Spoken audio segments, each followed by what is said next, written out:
मुस्लिम समाजाकडून गजानन महाराजांच्या पालखीचं जल्लोषात स्वागत। शेगाव येथील संत श्री गजानन महाराज यांच्या पालखीचं आज जालना शहरात आगमन झालं। पंढरपूरहून सध्या ही दिंडी शेगावकडे मार्गस्थ झाली आहे। या दिंडीचं शहरात आगमन होताच मुस्लिम समाजाच्या वतीने दिंडीत सहभागी असलेल्या प्रत्येक वारकऱ्याला गुलाबाचं फूल देऊन त्यांचं स्वागत करण्यात आलं।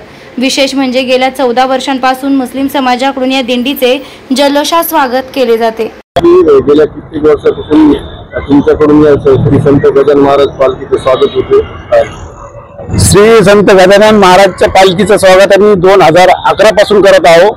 2011 साली गजानन महाराज पालखीचं जे ऍक्सिडेंट झालं तेव्हा सगळं पुरा जालना शहर भाऊक झालता। त्या भाऊक क्षणामध्ये आम्हाला पण असं वाटलं की या वारकऱ्यांचं आणि पायी चालणाऱ्या दिंडीकरांचं स्वागत आपल्या मुस्लिम समाजाकडून करावं म्हणून 2011 पासून जी परंपरा आहे। आता 2025 लोक कोविडचा 1 वर्ष सोडला समजा तर तिथं 13 ते 14 वर्ष पूर्ण झालेले आहे आम्हाला। आणि आम्ही गजानन महाराज पालखीचं प्रत्येक वर्षी शाल श्रीफळ देऊन स्वागत करतो।